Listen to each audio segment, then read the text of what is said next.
आज की सबसे बड़ी खबर है। किस तरह से सोचिए कि जो उपचुनाव हुआ है, देश भर में उपचुनाव हुए थे 13 सीटों पर और उसमें बीजेपी की करारी हार हुई है। और इस चुनाव को आप हल्के में नहीं ले सकते हैं। और क्या माना जाए, 7 राज्यों में बीजेपी उपचुनाव में हार गई है, इस पर बात करेंगे। उसके बाद बिहार में क्या लालू यादव नीतीश कुमार का या बैकवर्ड का दौर खत्म हो रहा है?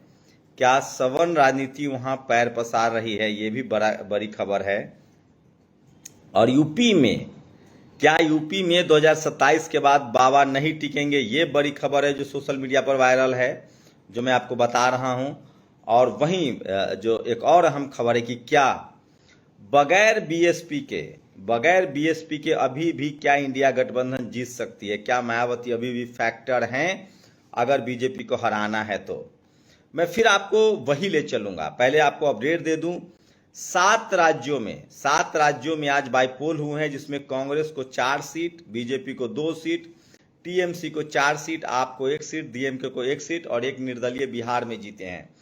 कहा जा रहा है कि पप्पू यादव का वहां प्रभाव था, उन पर उनका समर्थन था, लेकिन वो जनरल कैटेगरी से हैं और 2 बैकवर्ड जब एक साथ लड़ते हैं तो जनरल कैटेगरी का कैंडिडेट चुनाव जीत जाता है। इसका मतलब है, साफ है कि वहां जनरल उम्मीदवारों ने, खासकर सवर्ण उम्मीदवारों ने इस बार पार्टियां नहीं देखी है। ना उन्होंने जदयू देखा है, जेडीयू के कैंडिडेट थे वो, न उन्होंने पार्टी देखी है। क्या ये तय हो गया है कि बिहार में सवर्ण समाज तभी वोट करता है जेडीयू को जब सवर्ण बीजेपी का कैंडिडेट हो? क्या नीतीश कुमार के उम्मीदवारों को भी सवर्ण वोट नहीं करते हैं? लालू यादव का तो नहीं करते हैं, लेकिन रुपौली की जो हार है उससे ये साबित हो रहा है कि सवर्ण समाज के लोग बीजेपी के उम्मीदवार को वोट करते हैं। शर्त इतनी है कि वहां सवर्ण हो। जैसे काराकाट में उपेंद्र कुशवाहा को वोट नहीं दिया और वो हार गए, जबकि वो बीजेपी के कैंडिडेट थे, गठबंधन के कैंडिडेट थे। तो क्या नीतीश कुमार को भी सवर्ण वोट नहीं देते हैं? इन तमाम मुद्दों पर बात करेंगे जिस पर कोई बात नहीं करता है। तो सबसे पहले वही बात सोचिए। एक और बात सोचिए, बीजेपी धर्म की राजनीति कर रही है। तमाम सवर्ण लिख रहे हैं कि पहले अयोध्या हारी बीजेपी और अब वो बद्रीनाथ हार गई है, तो भगवान जो है वो कुछ संकेत दे रहे हैं, प्रकृति संकेत दे रही है। मैं बता रहा हूं बीजेपी की हार की वजह। बीजेपी की सबसे बड़ी हार की वजह है सवर्ण तुष्टीकरण। जिस तरह से सोचिए, आज भी दिल्ली यूनिवर्सिटी में एक पद था ओबीसी का, प्रोफेसर का पद था, लेकिन वहां पर एनएफएस कर दिया गया। ओबीसी के उम्मीदवार को नौकरी नहीं दी गई, इसलिए बीजेपी हार रही है। क्योंकि लगातार दलित, पिछड़े, आदिवासी, किसान, अल्पसंख्यक बीजेपी से किनारा कर रहे हैं। दोनों चीज एक साथ नहीं चल सकता है। कांग्रेस यही कर रही थी 60 सालों तक। कांग्रेस सवर्ण तुष्टीकरण कर रही थी, बैकवर्ड ने हटाया। नरेंद्र मोदी बैकवर्ड के नाम पर आए थे, कुछ उन्होंने पॉलिटिकल रिप्रेजेंटेशन जरूर दिया, राजनीतिक भागीदारी दिखाई, एससी एसटी ओबीसी के लोगों को राज्यसभा भेजा, मुख्यमंत्री बनाया। अभी भी वो कह रहे हैं कि 28 मंत्री ओबीसी के हैं, लेकिन सवाल है कि आम एससी एसटी ओबीसी को क्या मिल रहा है? 74 करोड़ रुपए के डेकोरेटिव लाइट में घोटाला, ये अयोध्या के घोटाला है जिसको लेकर लोग लिख रहे हैं। लेकिन सबसे बड़ा सवाल है कि क्या बीजेपी हार इसलिए नहीं रही कि भगवान चला रहे हैं? वोट जनता को देना है। इस देश में 90% वोट एससी एसटी ओबीसी का है, किसानों का है। अभी भी बीजेपी जाति जनगणना की बात कह दे, अभी भी बीजेपी कहे कि हम कॉलेजियम हटाएंगे, तभी जाकर उसको एससी एसटी ओबीसी बीजेपी से दूर हो रहे हैं। और बीजेपी यही वजह है। उत्तराखंड में मुस्लिम समाज का एक कैंडिडेट चुनाव जीता है। सोचिए यूपी में किस तरह से सवर्ण तुष्टीकरण है, सवर्णों का वर्चस्व है, वो देखिए। 86 में 56 यादव एसडीएम वाली लिस्ट आज तक नजर नहीं आई, लेकिन 301 में यूपी में 301 आईएएस जो है वो चला रहे, मतलब अधिकारी चला रहे हैं, जिसमें ज्यादातर आईएएस हैं। 64 ब्राह्मण समाज के हैं, 40 ठाकुर समाज के हैं, कुल 104 सवर्ण है। एसडीएम का आंकड़ा सोचिए, 64 और 40, ये तो 64 और 40 104 हुआ। इसमें अभी कायस्थ समाज के लोग और वैश्य समाज के लोग छोड़ दिया गया है। तो आप कल्पना कीजिए कि एससी एसटी ओबीसी की भागीदारी कितनी है। और इस कदर सवर्ण तुष्टीकरण के बीजेपी सत्ता में बनी नहीं रह सकती है। तो न केदारनाथ हरा रहे न बद्रीनाथ हरा रहे। ये सवर्ण समाज के जो लेखक हैं वो जानबूझकर इस तरह के नैरेटिव फैलाते हैं ताकि चित भी मेरी पट भी मेरी। बीजेपी धर्म की राजनीति कर रही है, कांग्रेस भी धर्म की राजनीति करे। तो बीजेपी का डाउनफॉल इसलिए शुरू हो रहा है क्योंकि बीजेपी बहुजन समाज को, SC ST OBC को वो वोट नहीं ले रही है, लेकिन वो लगातार वोट तो वो ले रही है लेकिन उनके संवैधानिक अधिकार को नहीं दे रही। मैं उसकी खबर बताऊंगा। लालजी वर्मा जो OBC के बड़े चेहरे हैं, समाजवादी पार्टी के सांसद हैं, उन्होंने जो ट्वीट किया है, और उस ट्वीट से पहले ये वीडियो सुन लीजिए। ये वीडियो है, ये नियुक्तियां दिल्ली विश्वविद्यालय में और उसके सभी कॉलेजों में हो रही हैं। ऐसे चलेगा तो कैसे चलेगा? लेकिन दिल्ली विश्वविद्यालय में असिस्टेंट प्रोफेसर की नियुक्तियां चल रही हैं। ये स्थायी नियुक्तियां दिल्ली विश्वविद्यालय में और उसके सभी कॉलेजों में हो रही हैं। लेकिन इन्हीं नियुक्तियों के दौरान देखा जा रहा है कि चाहे वो दिल्ली विश्वविद्यालय के डिपार्टमेंट हो या फिर कॉलेज के डिपार्टमेंट हो, वहां पर एक नया खेल खेला जा रहा है। वो खेल है NFS का। NFS नॉट फाउंड सुटेबल, मतलब कि एक भी अभ्यर्थी योग्य नहीं पाया गया। ऊपरी तौर पर अगर हम देखें तो कितनी हास्यास्पद बात है ये, लेकिन अगर गहराई से हम इसके बारे में सोचें तो ये साफ दिखता है कि ये आरक्षण विरोधी क्रूर मानसिकता है जो सिर्फ और तो सोचिए, इस तरह से ये है बीजेपी की हार की वजह। और जब तक सवर्ण तुष्टीकरण का पूरा खेल जो है वो SC ST OBC के लोग समझने लगे हैं, और हिम्मत की दाद देनी पड़ेगी। दिल्ली यूनिवर्सिटी के प्रोफेसर हैं, और मैं फिर कह रहा हूं, बहुजन समाज के दलित, पिछड़े, आदिवासी, किसान, अल्पसंख्यकों को अपने अधिकार के लिए सोशल मीडिया का इस्तेमाल करना पड़ेगा। दिल्ली विश्वविद्यालय में OBC के साथ हो रही धांधली को उजागर करते दूटा के सदस्य असिस्टेंट प्रोफेसर आनंद है, ये इन्होंने हिम्मत दिखाई है। और लगातार ये लड़ाई प्रोफेसर रतन लाल या प्रोफेसर सूरज मंडल, लक्ष्मण यादव, अब उनको निकाल दिया गया वहां से। उसके बाद और कई सारे प्रोफेसर हैं जिनका मैं नाम भूल रहा हूं। प्रोफेसर संदीप हैं, उनको भी मैं ऑनलाइन जोड़ने की कोशिश करूंगा हाल के दिनों में। तो ये वजह है कि बीजेपी हार रही है। आप SC ST OBC का वोट भी चाहिए और आप अधिकार भी नहीं देंगे तो ये बहुत दिन तक नहीं चलेगा। और ये बड़ी वजह है बीजेपी की हार की, ये सबसे बड़ी वजह है। और इसीलिए बद्रीनाथ हो या अयोध्या हो और देश का कोई भी सीट हो, वहां बीजेपी नहीं जीत सकती है जब तक उसको OBC का वोट नहीं मिले, SC ST का वोट नहीं मिले। और SC ST OBC के वोट जो है अब वो उनके लिए मिलना संभव नहीं है, क्योंकि जिस तरह से सोचिए, देश की राजधानी दिल्ली में नौकरियां नहीं दी जा रही है। तो ये सबसे बड़ी खबर है जो सोशल मीडिया पर वायरल। और सोचिए क्या हालत हो गई है बीजेपी की कि कांग्रेस के अनुसार उत्तराखंड की मैंगलोर विधानसभा सीट से कांग्रेस प्रत्याशी काजी निजामुद्दीन जीत गए हैं। तो ये देखिए, इस तरह से उत्तराखंड से मुस्लिम समाज के उम्मीदवार जीत रहे हैं। तो एक तरफ तो बीजेपी को SC ST OBC का हक भी नहीं देना है, नॉट फाउंड सुटेबल लिखना है। मैं फिर कह रहा हूं, बीजेपी की हार की वजह है, सबसे बड़ी वजह है सवर्ण तुष्टीकरण। जिस तरह से जातिवादी, मनुवादी माइंडसेट के लोग सिस्टम में बैठे हुए हैं और वो SC ST OBC को नौकरियां नहीं दे रहे हैं, बेरोजगारी बढ़ा रहे हैं। नौकरियां इसीलिए बंद करके रखा गया है ताकि SC ST OBC को नौकरियां ना मिले। तो ये सबसे, लेकिन सोचिए, जो अपर कास्ट लोग हैं, जो ब्राह्मण समाज के लोग हैं, वो लिख रहे हैं कि राहुल गांधी ने हिंदू धर्म को भला बुरा कहा, जनता ने लो झूठ हो, बद्रीनाथ को ही पार्टी। तो सोचिए, ये सब धर्म के नाम पर नहीं है। ये चुनाव बीजेपी इसलिए हार रही है क्योंकि SC ST OBC की अनदेखी हो रही है। और इसीलिए हिमाचल, उत्तराखंड, तमिलनाडु, पंजाब, वेस्ट बंगाल में सब जगह बीजेपी हार रही है। आप दोनों चीज एक साथ नहीं कर सकते। SC ST OBC को हक भी नहीं देंगे और आप चाहते हैं कि सवर्ण तुष्टीकरण भी चलता रहे। तो नरेंद्र मोदी के हार की सबसे बड़ी वजह है सवर्ण तुष्टीकरण, जो मैं आपको बता रहा हूं। दूसरी बड़ी खबर है, सोचिए, जो यूपी से दो बड़े बीजेपी के सवर्ण नेताओं का वीडियो वायरल हो रहा है। उन दोनों नेताओं ने किस तरह से कहा है वो मैं आपको बताऊंगा कि मैंने इतना भ्रष्टाचार अपने जीवन में नहीं देखा था।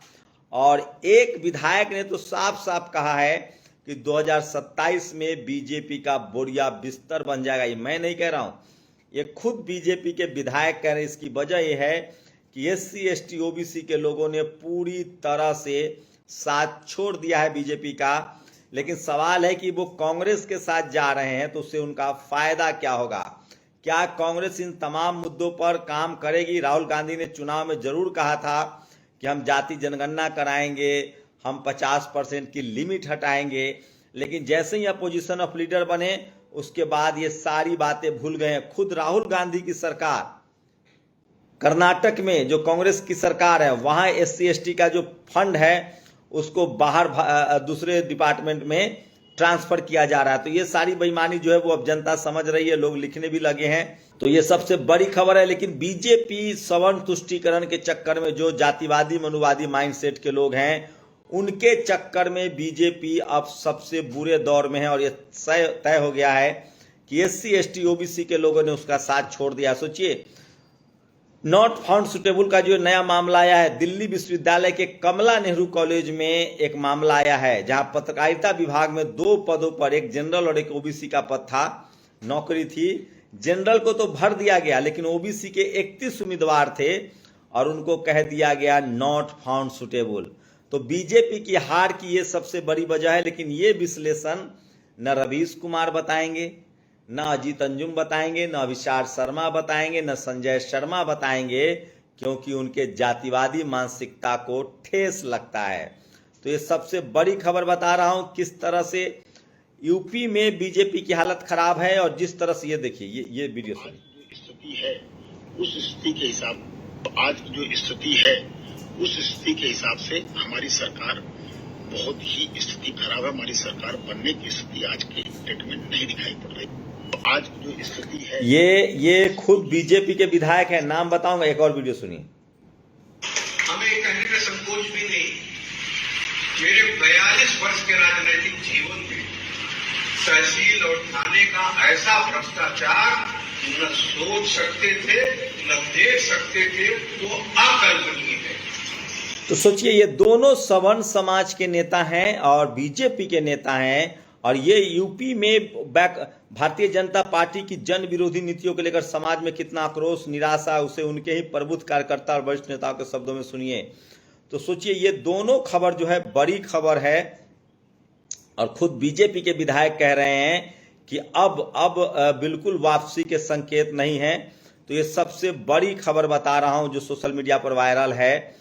लोकसभा में मिली हार के बाद सोचिए किस तरह से भाजपा के विधायक रमेश मिश्रा कह रहे हैं कि बहुत हालत खराब है और एक और सवर्ण नेता कह रहे हैं कि सबसे ज्यादा भ्रष्टाचार है। तो जातिवाद ने बीजेपी को बर्बाद करना शुरू कर दिया है। और जिस तरह से पिछले 10 साल में SC ST OBC के संवैधानिक हदों पर, संवैधानिक अधिकार पर, नौकरियों पर रोलर चल रहा है, उनको जिस तरह से निगलेक्ट किया जा रहा है, जो अधिकारी कर्मचारी हैं उनको जिस तरह से सताया जा रहा है। सोचिए, इसी देश में रवीश कुमार, अभिषार शर्मा, अजीत अंजुम, संजय शर्मा जैसे लोग यूट्यूब चैनल चला सकते हैं। वो दिन रात पानी पी पी के बीजेपी को गाली दे सकते हैं, उसके बाद भी चैनल चला सकते हैं क्योंकि वो सवर्ण हैं और उनको वहां से नोटिस नहीं आता है। लेकिन कोई समर जो बैकवर्ड समाज से हैं वो उनका बोलता हिंदुस्तान बंद कर दिया जाता है, नेशनल दस्तक को नोटिस दे दिया जाता है। तो ये सब सवाल जो है वो जनता समझ रही है और दलित पिछड़े अब जागरूक हैं और अब आप किसी के संवैधानिक अधिकार के खिलाफ जाकर ये समाज आपको अब वोट नहीं करेगा। तो ये बड़ी खबर है जो सोशल मीडिया पर वायरल है।